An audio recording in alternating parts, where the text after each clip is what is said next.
hours that I've spent awake so far. Yeah. Ironically, not because of work. Work's been okay. Work's been alright, well.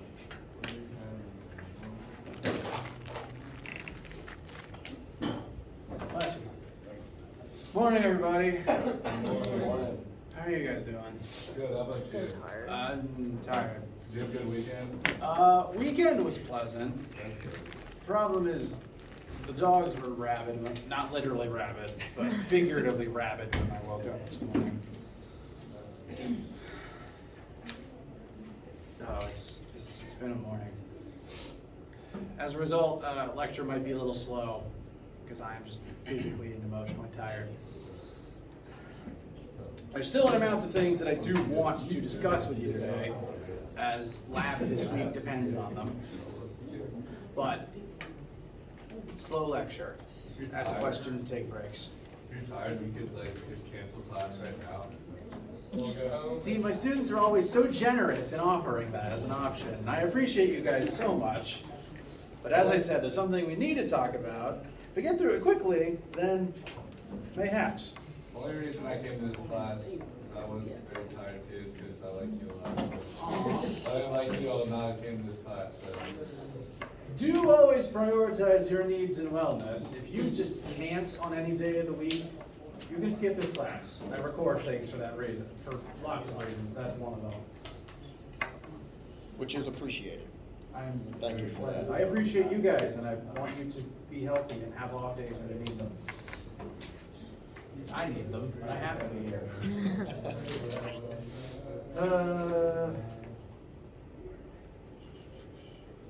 I know I lose my train of thought a lot. That felt like a very long derailment. So, questions before we get started? Before I explain what we're doing today? All right. So,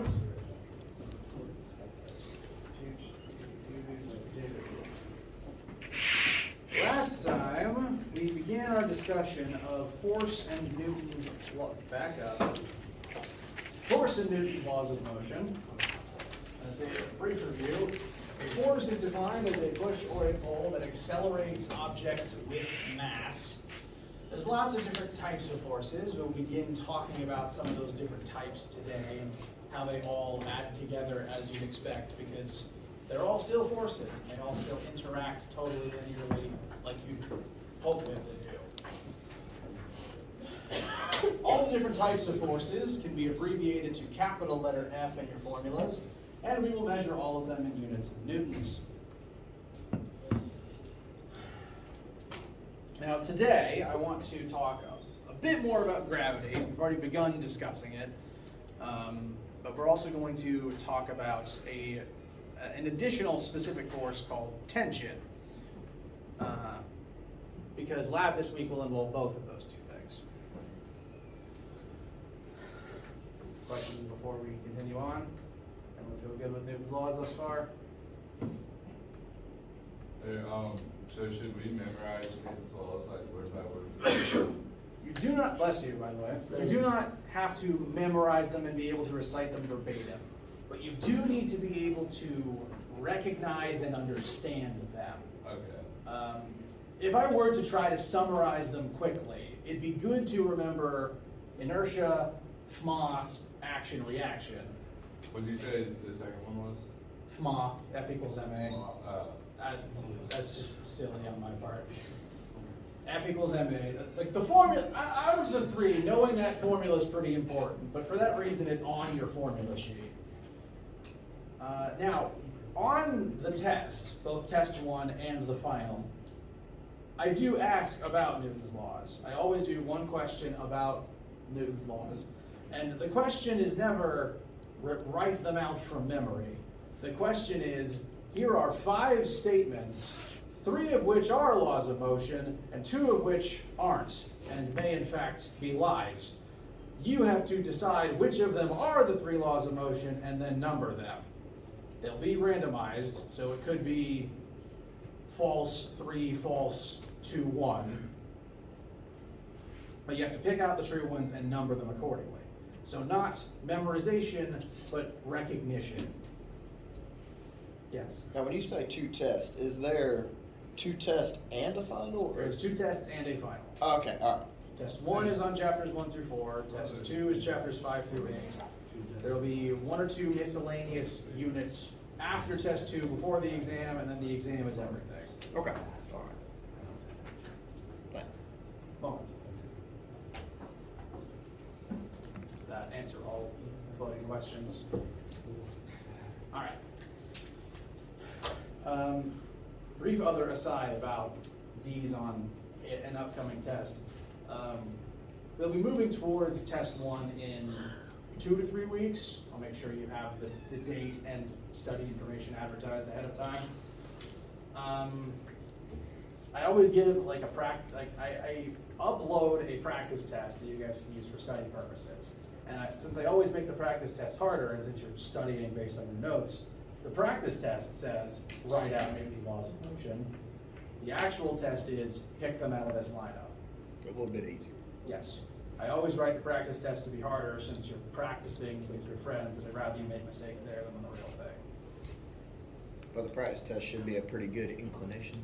Yes. I mean, if you can absolutely do the practice test, you can absolutely do the test. Perfect. But as I said, that's test stuff we will discuss in 2 to 3 weeks, which means the test will be in 3 to 4 weeks.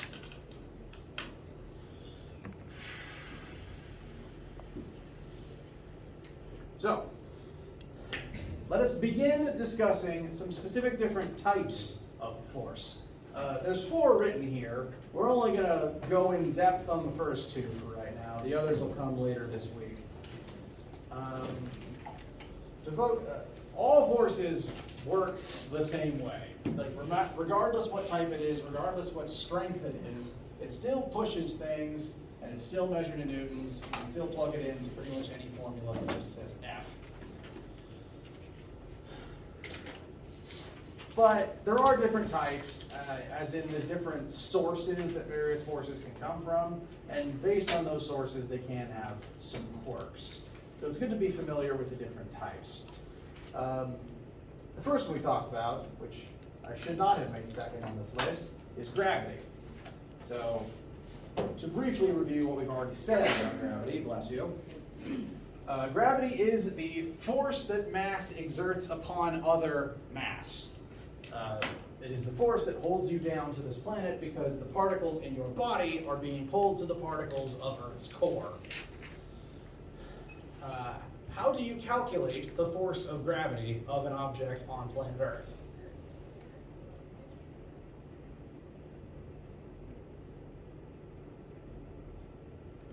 Is it force equals mass times gravity, which is Which aspect of gravity? the acceleration part? Very good. Acceleration of gravity, a variable referred to as lowercase g. Not to be confused with subscript g, which is like literally if you were typing this out, I would make that a subscript, not a separate letter. It's a label attached to the F, it is not multiplication. Force of gravity equals mass times variable g.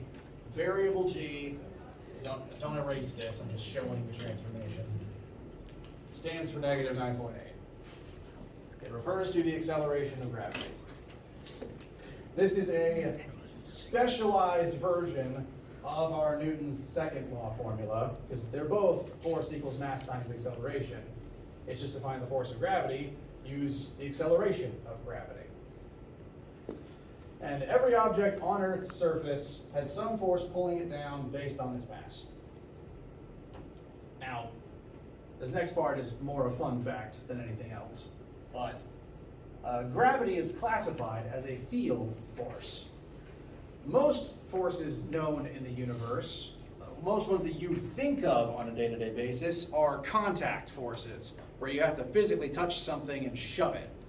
I have to grab this brick to lift it. I have to touch the door to be able to push it open. I have to tie a rope to something for the rope to be able to do anything to it.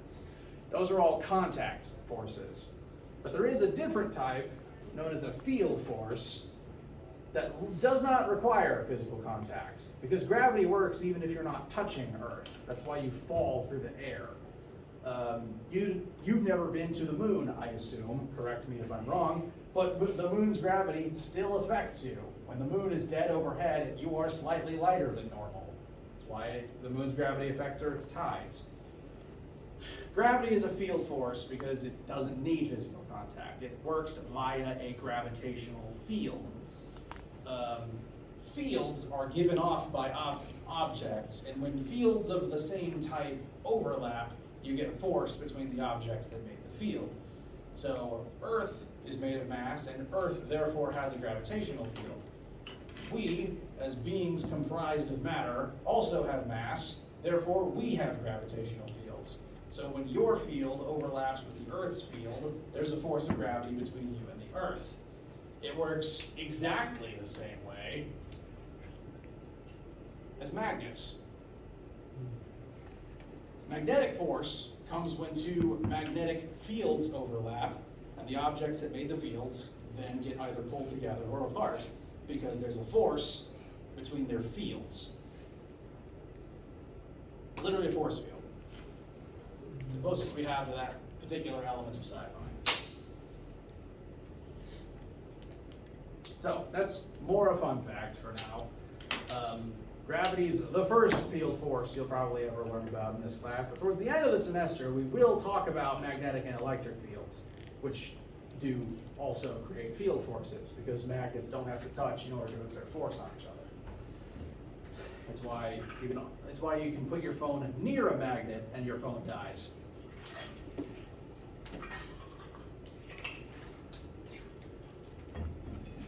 So, that's why gravity can act remotely. It's why magnets can act remotely. It's because they are field forces. Now, the new one that I want to talk about today is tension, which, again, shouldn't be a brand new concept to you, because I assume you've used things tied to ropes before. Please correct me if I'm wrong. When you hear the word tension, what sorts of concepts does your mind think of? Seatbelts. That's a pretty good example. That is a rope that exerts force to hold you in place. So, good idea. Wear your seatbelt, by the way. Yes, seatbelt's a very good example, because the purpose of a seatbelt is when you exert force on it, like say your body, like the car comes to a stop and your body moves forward because of your own inertia, you exert a force on the rope, and the rope then exerts force back on you to keep you in your seat. That's pretty much exactly how tension, like that is an exact one-to-one description of tension. Because the definition of tension is when you pull outwards on anything, it doesn't even need to be a rope, secretly. When you pull outwards on anything, it will pull back inwards on both sides, due to Newton's third law. That's the action-reaction pair law. If I act on this, it will act back on me. So, I pull out on rope with my hands. So I'm going to specify again, my hands exert force outward on rope. Therefore, rope exerts force inwards on my hands. Yes? Like when you're tubing and like you do a circle and then the rope's kind of like out and then he goes straight and the tube like jerks back. Yes. In that moment, the boat increases the force it exerts on the rope. Therefore, the rope increases the force it exerts on the boat, and it increases the force it exerts on the tube and you. And you normally fall off like. That also has something to do with inertia, because if the tube is suddenly yanked forwards, but your mass wants to stay still, it gets ripped out from under you, like the magician tablecloth trick. Now, tension does not require a rope, strictly speaking, because humans are under tension all the time. That's a pun. Tension really happens when any object is pulled outwards on both sides. You can do it with anything, like a marker, for example. I'm pulling outwards on it, it pulls inwards on me. The marker is just unique in that it's designed to give way. But anything can be under tension. Ropes are just really bad at the inverse of tension, which is compression. Tension, though, they're great at, famously. And something interesting about tension, the thing that I want to note for today and for lab this week, is that one rope, no matter what is going on either side of it, always exerts the same force inward on both ends. Even if the forces externally outward on both ends aren't the same. To give an example, I'm going to put some sample numbers to what I've been doing with this cord up here. I'm going to just put some sample numbers on me pulling outward on both ends.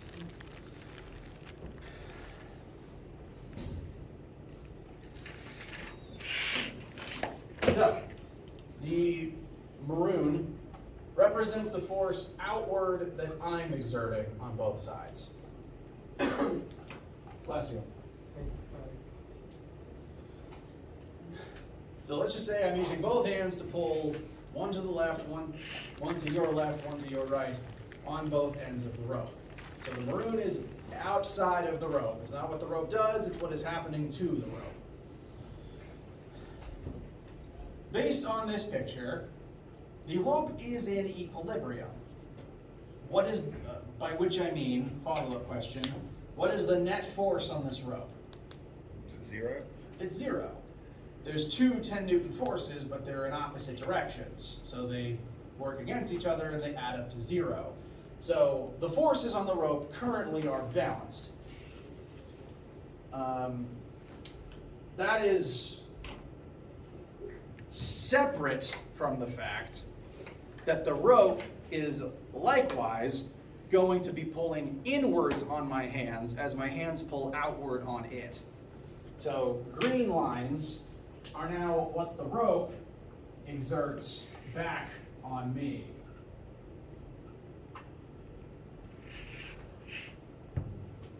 So again, maroon is the forces I exert on the rope. Green is the forces the rope exerts on me. So different targets of each arrow. And no matter what else happens, all ropes, all objects under tension exert the same force inward on both sides. And it's specifically inward, so it does change direction on one side or the other. And it's always the same number. This inward force is the reason why my hands don't drift apart when I hold it taut like this, because if you consider my hand to be an object separate from the rest of my arm is pulling outward on my hands, and the rope pulls inward on my hands. That cancels out, and so my hands also don't move. So right now everything's in equilibrium, and it shows that the rope is doing the same thing inwards on both sides. That's true of all ropes, in all situations, regardless. And that direction is, again, always inward on both sides, even if you rotate this by 90 degrees. Say if this rope was being used to hang something, like a sign, the sign's weight would pull down on this side, the rope would pull up on the sign here. On the other end of the rope pulls down on the ceiling, and the ceiling has to pull up on the rope to hold everything in the air. If the ceiling cannot handle the rope pulling down on it, then the ceiling tile gives way and the whole thing falls down. But the rope doesn't know that. It automatically exerts the same inward on both sides. And it even does that if the external forces are not balanced. In this scenario, what I was doing with my hands, the external forces are balanced, so the rope isn't moving. But you can create situations where the external forces aren't balanced, but the tension as defined still remains the same inward on both sides. So instead of my hands pulling outward on the rope, I'm going to change the picture slightly. Oops. Forgot. Maroon represents the external forces.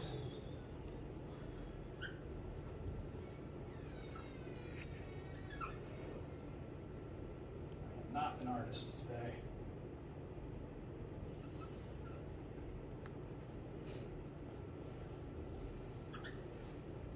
Instead of my hand, let's replace one end with a truck, pulling forwards at 1,000 newtons. No, I ruined the numbers. Let's just make it 15. 15 newton truck. And on the other side, there's a box that the truck is towing that is only resisting with 5 newtons of friction. Now, the external forces on the rope are imbalanced. The rope does not care. The rope still exerts the same force inward on both sides, by definition of being a rope in tension. This just means that the external forces being imbalanced means that the rope and the whole system will now move.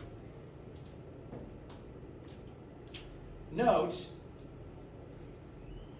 on this end, truck's pulling with 15 newtons forward, rope pulls back with 10 newtons, so the net force over here is 5 newtons this way. On this end, rope pulls with 10 newtons this way, friction pulls with 5 newtons this way, the net force here is 5 newtons this way. So the exact same thing is still happening on both sides. With my hands holding still, they just added up to 0 and nothing moved. Here, what happens is the net forces balance out and everything just drifts to the left.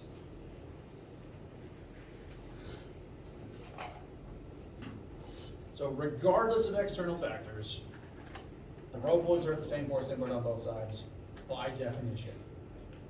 These two numbers, the two green 10s, can never be different to each other. The two maroon numbers can be different, but the two green numbers cannot.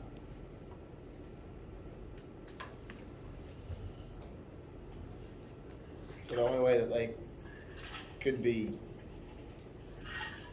different numbers, not like, I mean, just other than 10. That's what Yeah, they can be other than 10, but they will be the same as each other. So the 10 number would depend on how strong the rope is. How strong the rope is and what's pulling on it. Gotcha. Like, the external factors do affect the tension. Right. Like, if you pull harder on one side, the tension does rise. Yeah. It's just both sides will rise equally. Gotcha.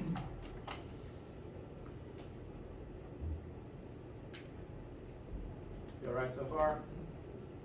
Okay. Let's utilize this in an example involving a rope. Here we have a 100 kilogram crate that is going to be held by a crane by a rope. The crane is holding, has a rope tied to it, the crate is tied to a rope, the crate is hanging in midair by the rope on the crane.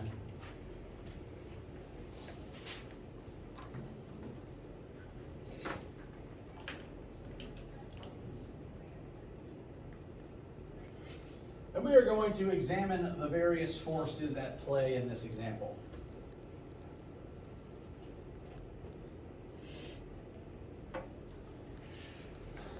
So, first thing we do is always read the question. Then, if there's no picture, I would recommend drawing one. So, here is my 100 kilogram crate and a rope holding it up. That rope is going to exert tension upwards, so I've already labeled that there is a force of tension pulling upwards on the box. One quirk about tension that I've noticed in various textbooks is a lot of physicists just call it T, as opposed to like F of T. And I don't really know why that is. If you ever see capital English T, it does just mean tension, which is a force. You can still use that number in all of your force calculations. Some textbooks just use some textbooks are just weirdly specific in that way. So depending on what, like if you are working on homework and you just Google something while you're sitting there, sometimes they'll say T instead of like F of T. So just wanted to note that. So we've got our picture. 100 kilograms is about the mass of a me-sized human. I misremembered last time when I said that my mass was 1,000 kilograms. My weight is 1,000 newtons. I flipped that. My mass is about 100 kilograms. My weight is about 1,000 newtons. So this is about a me-sized amount of mass, and the weight of the box would be a me-sized amount of weight. Now, big question, draw a picture. Let's list all the numbers that we have access to. We were told the mass of the box, and there's one word in the question that actually can give us two more pieces of information we can use, and that is the word motionless. What variables do you think that can inform us about? Velocity. All right, if the box is motionless, what would its current velocity be? 0. Very good.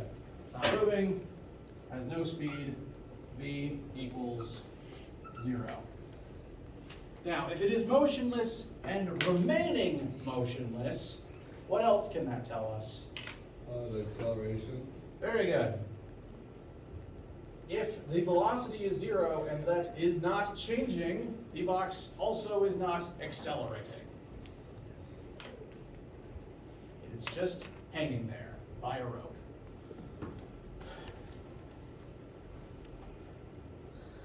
So, that is all the numbers that the prompt gives us. Let's continue on and look at these questions one at a time. First, what is the force of gravity on the box? What is its weight? You guys already remembered that formula from earlier. If you know the mass of anything, you multiply that mass in kilograms by negative 9.8, and that gives you the weight of the box on planet Earth.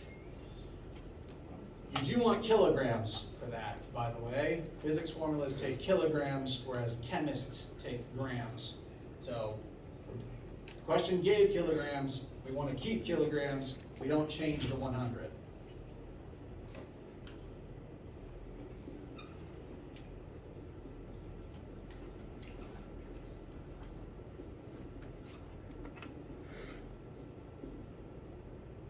So this box should weigh at 980 newtons downward. A negative just means gravity is pulling it downward.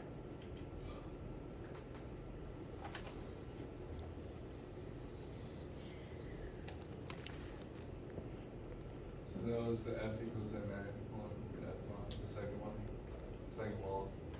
Yes. Well, the formula for weight is a variation of Newton's second law. You're absolutely correct. It's force of gravity equals mass times acceleration of gravity. So this is the force that would cause the box to accelerate at this rate if it were freely falling. So that is the force that gravity uses to pull the box down. Next question, what is the force required to keep the crate aloft?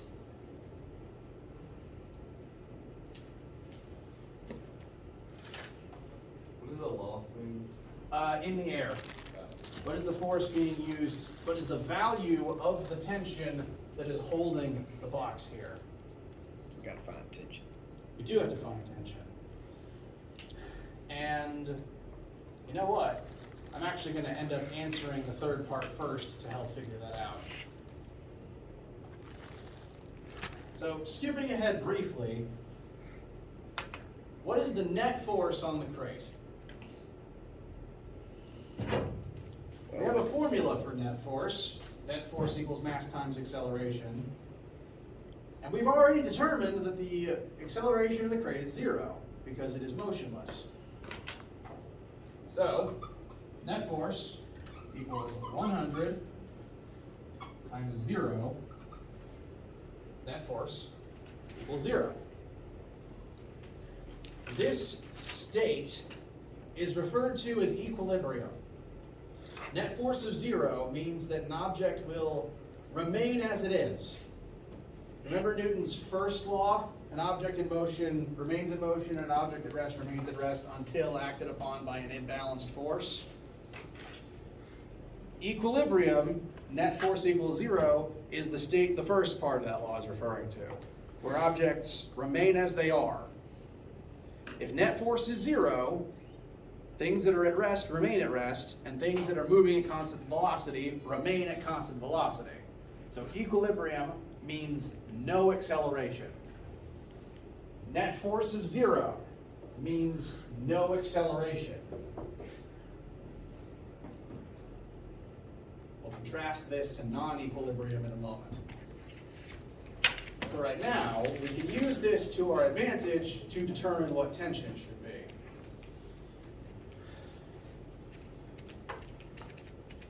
Because there's another formula for net force. Remind me, what is the mathematical meaning of the sigma right here? Sum. Sum, S-U-M of. Which means net force is equal to every force on the box added together. There's only 2 forces on this box, and I want to help you guys get in the habit of drawing and labeling forces as you read them and label them in questions. So here we've got tension up and gravity down. They're the only 2 forces here, which means that net force must be equal to these 2 forces added together. Now, there's not necessarily a formula written down for this. There's not a formula for net force equals force of gravity plus tension, because net force is equal to whatever forces are present added together. It just depends on the situation. So there's not really one formula for it, other than remembering the definition of net force is all the forces present added together. But because that is its definition, we can replace sigma F with Fg plus T still equal to 0. What we did here is, net force is, you take every force present and add them together. So that's literally what I wrote. It's 2 forces, they add together in this spot, and they must add up to 0 in this particular case.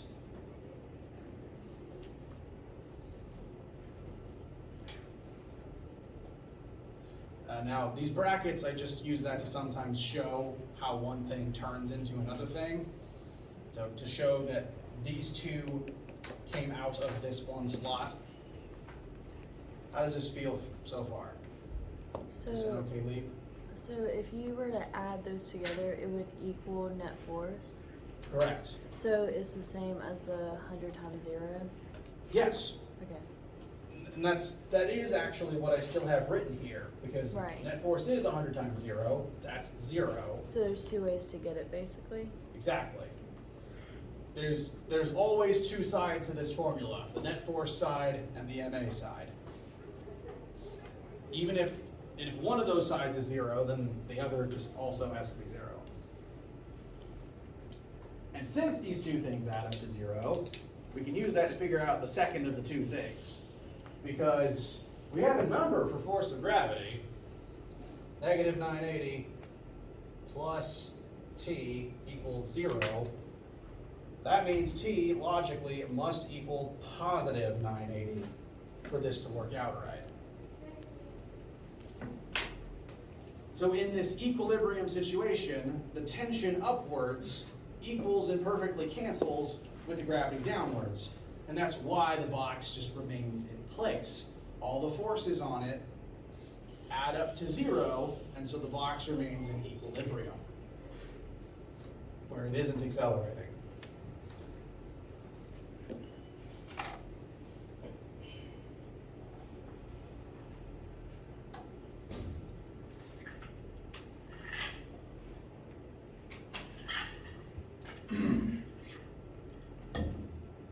Feel all right so far, I hope?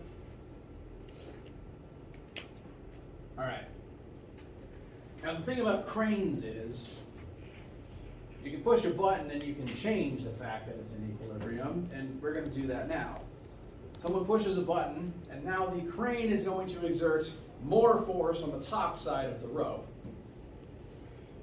which means additionally the rope is going to lift up with more force on the box. And the box is now going to accelerate upwards at a rate of 0.5 meters per second squared. Now, I'm going to erase and change what I have on the board. Don't erase and change what you had written down. I just only have so much board.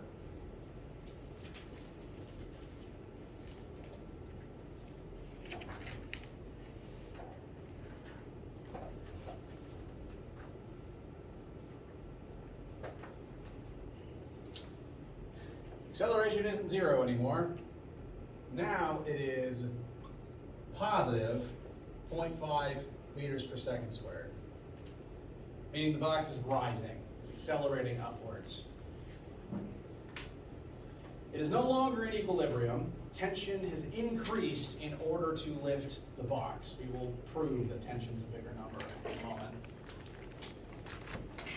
But with this new information, with our new non-zero acceleration, first question, what is the net force on the crate? Our acceleration isn't 0 anymore, but we still know what it is, so we can still use it with Newton's second law. So 100 times 0.5 will now give us 50 newtons upwards instead of 0 newtons not upwards. So the net force on the box has risen. The box is now no longer in acceleration. Whoa, that was almost really wrong. The box is no longer in equilibrium, therefore it is accelerating. If net force equals a number that isn't 0, the acceleration equals a number that isn't 0. Net force, acceleration is caused by imbalance. All acceleration in the universe is caused by imbalanced forces.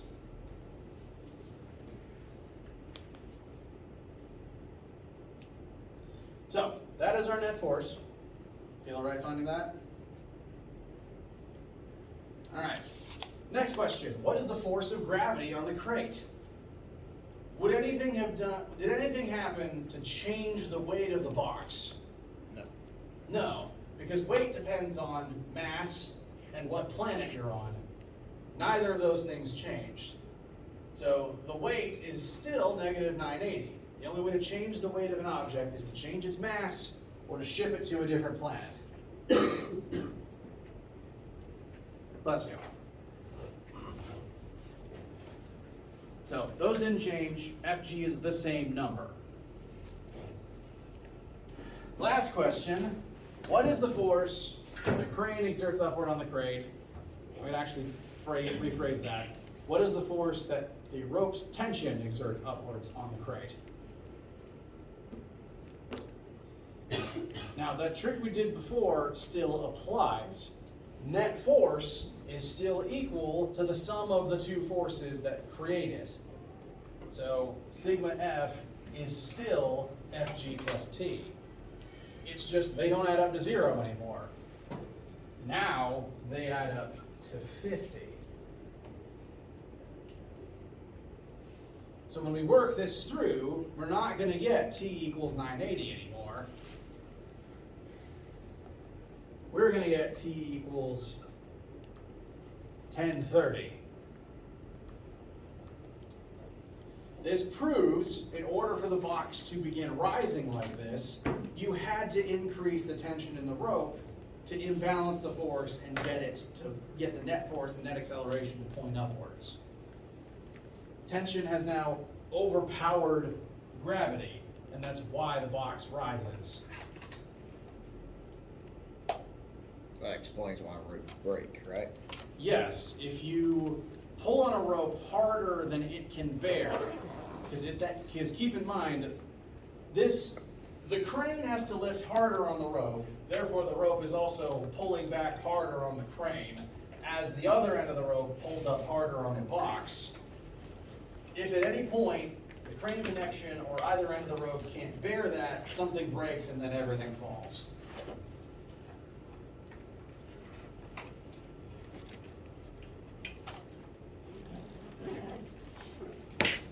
So the takeaways from this that I want you guys to keep in mind are equilibrium, net force equals 0, net acceleration is 0.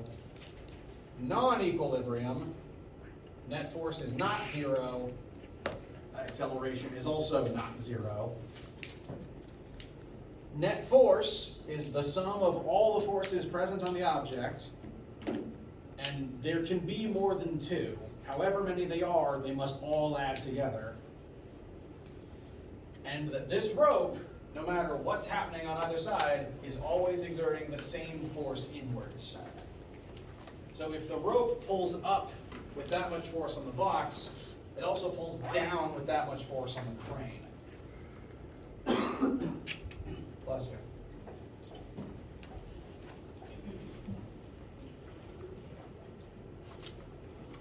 Questions, comments, concerns, witticisms? So net force would be 50 newtons, and then the gravity would be, what would the gravity be, like the force of gravity? This is It'd be- still the it weight would of the still be box, that? the force of gravity on the box. So then, okay, that makes sense. I didn't write it down. Okay. Yeah, I didn't rewrite it because it didn't change.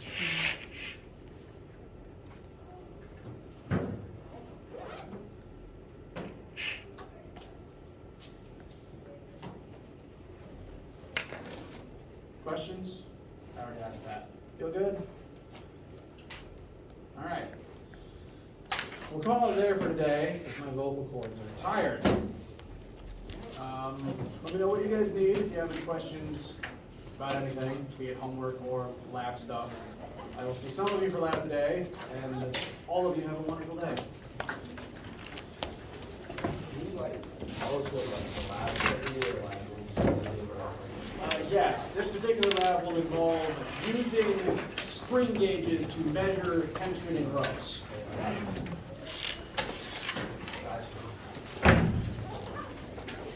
I've seen in lab. Come with partners? No. Come with John.